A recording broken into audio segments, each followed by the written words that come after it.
ये मेरे बच्चे कैसे आएंगे, हम उसको नहीं देख सकते। दूसरे को मारना हो, फिर तीसरे को मारना हो, फिर चौथे पे गोली चलाना, उसको मौजज़ाना तौर पे अल्लाह ताला ने बचाया। कोई किसी को गोली किस तरह मार सकते है, कोई तो हम तो मुर्गा ही ज़बह नहीं कर सकते, इतना हमारे दिल में तर्स होता है। नाज़रीन, पेशावर नौशहरा में एक बहुत ही अफसोसनाक वाक़या पेश आता है कि खूनी रिश्ते खून के प्यासे हो जाते हैं। वही भतीजे जो अपने चचा को और अपने चचा के बेटों को सीने से लगाने जाते हैं और मौत को गले लगा लेते हैं।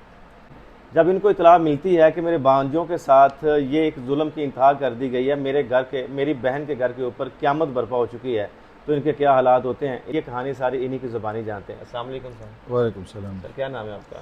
असद खान नाम है मेरा। असद खान, बहुत अफसोसनाक वाक़या जो पेश आया है, जी जी। तो कैसे इतला मिलती है कि मेरी बहन के घर के ऊपर ये क़यामत बर्पा हो चुकी है? मैं तो सर जी इस्लामाबाद में था। जी मैं कंस्ट्रक्शन का काम करता हूँ पाक PWD के साथ। जी। तो मैं उधर ही था, उधर मैं रहता हूँ, महीना डेढ़ के बाद मैं घर आता हूँ, 2 दिन के बाद फिर वापस चला जाता हूँ अपने जी कारोबार के सिलसिले में। तो ये मुझे तकरीबन 9:45 बजे मेरे बड़े बेटे ने मुझे इत्तला दी कि बाबा बहुत ख़तरनाक बात है, लेकिन आप थोड़ी तसल्ली रख दें और आपको साफ साफ बताना पड़ेगा कि मेरे भांजों का कहा, वकास का और शफी चारों का, हाँ। कि वो गांव गए थे अपने चचा और चचा के बेटों के साथ। उधर उनका फंक्शन था, उधर खाने का क़याम तवाम का उन्होंने प्रोग्राम किया था तवाम का, तो उनको पार्टी दे रहे थे। इनका कुछ दिन पहले जो अपना मसला मसाइल था, दादा की जो ज़मीनें थी वो इन्होंने अपने अपने नाम कर दी थी, उनमें स्टाम्प लिख गए थे दादा ने अपने हाथों से हाथों से। जो जी विरासती जायदाद थी उसकी जी तकसीम कर दी थी। जी जी। अच्छा। उसने अपनी विरासती जायदाद जो है ना तकसीम कर दी थी और इनको अपना अपना अपना हिस्सा बांट दिया था, और सारे खुशी से जो है ना ये उनको दावत कर रहे थे। ठीक है। तो उन्होंने जो है ना वही तलख कलामी दादा के साथ अपने बेटे का शेर असलम जो नाम है हाँ। उसका हुआ है, जिस तरह मुझे बताया गया जी है। जी। मैं तो मौके पे था नहीं। जी ठीक है। तो उसका कोई तू में हुए, तो मेरे बड़े भांजे ने, वकास ने, अंकल की दाढ़ी पकड़ी कि अंकल जी आप ऐसा ना करें, अपने बाप से जो है ना थोड़ा तमीज़ से बात करें, ये तो हाँ। कल को आपके बेटे आपके साथ इस तरह अच्छा। करेंगे। हाँ। तो उसको मिन्नत समाजत कर रहे थे। हम्म। तो इतने में जो है ना उनके बेटों ने अपने बाप को, शेर असलम को, बुलाया कि अब बाहर इधर आ जाएं। हाँ। तो बस उधर पता नहीं इन्होंने आपस में क्या कहा और कहते कि अंधाधुन फायरिंग शुरू हो गई। अच्छा। तो पहले जब वकास को गोली लग गई तो दूसरा शफी जो था ना वो उसके पास आया उसको उठाने के लिए, ठीक है। तो उसको भी गोलियां मार दी गई। तो फिर ये पता नहीं चल रहा था, क्योंकि रात 7:30-8 बजे थे, हाँ। तो ये पता नहीं चल रहा था कि किसके उससे गोली से, पहले कहते कि यावर ने वो पहली गोली चलाई है उससे हाँ। ये वकास जो है ना लग गए और वो मौके पे ही चल बसा है। अच्छा, असद साहब, मुझे बताइएगा कि क्या ये सोची समझी साजिश नहीं लग रही कि तीनों के पास ये जो तीनों जो चार मुलजम हैं उनके पास पिस्टल थे और छोटी सी बात पे को अपनों को ऐसे कत्ल कर देता है? जनाब हम तो इस वजह से बहुत परेशान है कि आखिर ये हुआ कैसे है और इनके दिल में क्या था। तो ये बज़ाहिर तो लग रहा है कि प्लान था, सारा सब कुछ हाँ। प्लान था ना, तो प्लानिंग के तहत ये हुआ है। वरना एकदम पिस्तलें निकाल के और उनको गोली मारना, और फिर भी कोई किसी को गोली किस तरह मार सकता है, कोई तो हम तो मुर्गा ही ज़बह नहीं कर नहीं सकते, कर इतना सकते। हमारे दिल में तर्स होता है। सही है। तो चलो अगर कोई दबाव के लिए या उस पर जो है ना प्रेशर डालने के लिए कोई इधर उधर गोली भी मार दे या पाँव में हाँ। गोली मार दे, या हाँ। अगर एक बंदा लग भी गया तो फिर तो बंदा भाग जाते हैं डर के ऐसे मारे ही कि है। भाई उधर से खून ही खून है और वो बंदा हाँ। मर गए, तो हाँ। फिर भाग जाते हैं। लेकिन वो फिर दूसरे को मारना हो, फिर तीसरे को मारना हो, फिर चौथे पे गोली चलाना, उसको हाँ। मौजज़ाना तौर पे अल्लाह ताला ने बचाया। ठीक है। तो इससे लगता यही है कि ये प्लान था सारा सब कुछ। सारा सरासर जी जी प्लान था। जी जी जी। तो अब ये जो तीन मुलजम पकड़े गए हैं, चौथा मुलजम अभी तक फरार है, पुलिस उसे पकड़ने की कोशिश क्यों नहीं कर रही? और ये भी हमें पता चला है कि वो FCL कर रहा है और वहाँ से भागा हुआ है। वो तो बड़ा ख़तरनाक है। और चौथे आपके भांजे को भी अपनी जान का खतरा होगा उससे।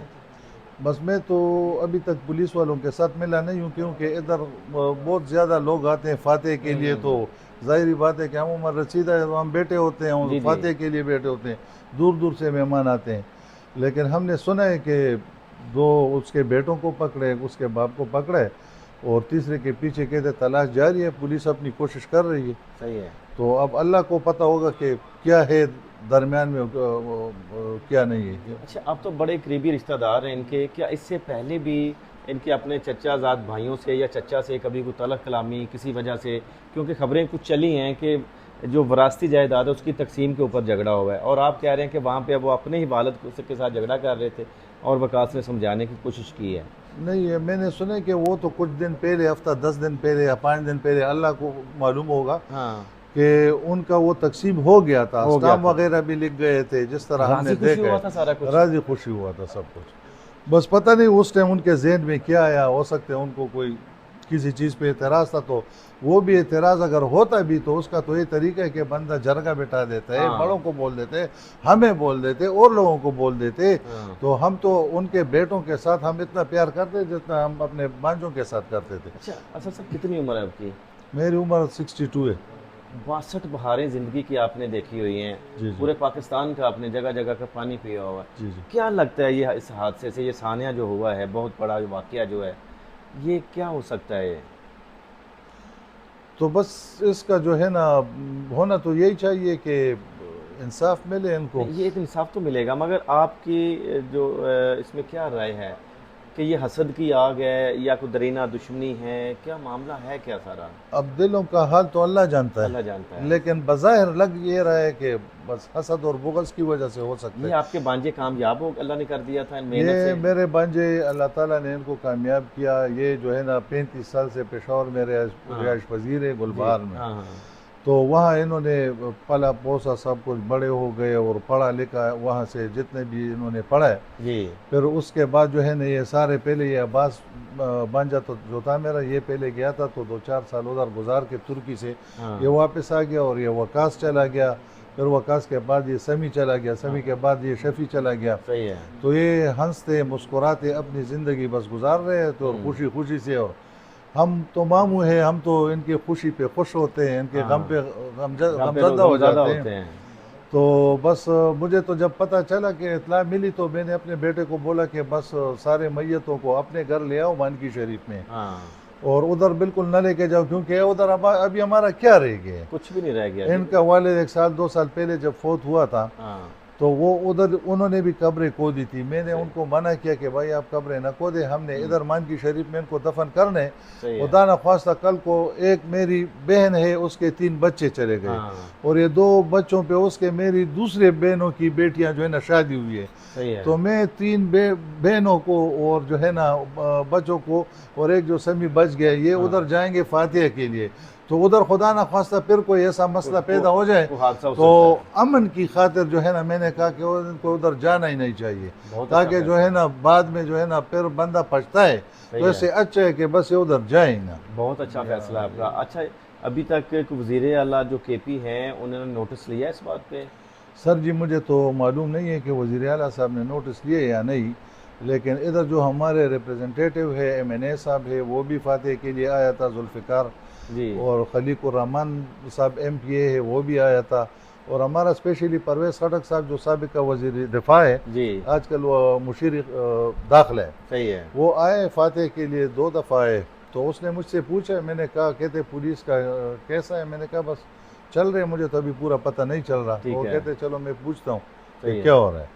उसके बाद उससे मेरी मुलाकात हुई नहीं है अभी तक, क्योंकि इधर हम फारिग ही नहीं है, लोग अच्छा, आते अच्छा जाते। साहब, मुझे एक लास्ट सवाल का जवाब दीजिएगा कि वो जो लोग हैं, जो शेर असलम है, उसके जो जालिम बेटे हैं, दरिंदे हैं, उनको तो इंसान कहलाने का हक भी नहीं है कि उन्होंने अपनों के रिश्तों को वो ठेस पहुंचाई है कि अपनों पे कोई एतबार भी नहीं कर सकता। जी जी। अच्छा, वो क्या काम करते हैं, काम क्या है उनका?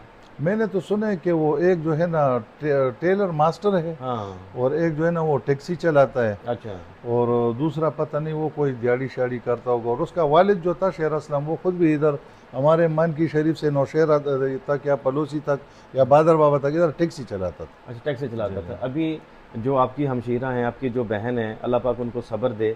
सब्र तो नहीं आएगा कि वालदा की जो समझ लें कि उनके जो जिगर के टुकड़ों का उछलनी की है उन्होंने, उनकी क्या हालत है? समी बता रहा था कि तबीयत ख़राब है उनकी।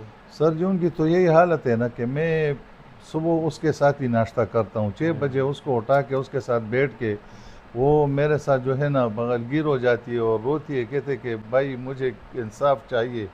मुझे अपने बच्चे चाहिए, मेरे बच्चे कैसे आएंगे, हम उसको नहीं देख सकते।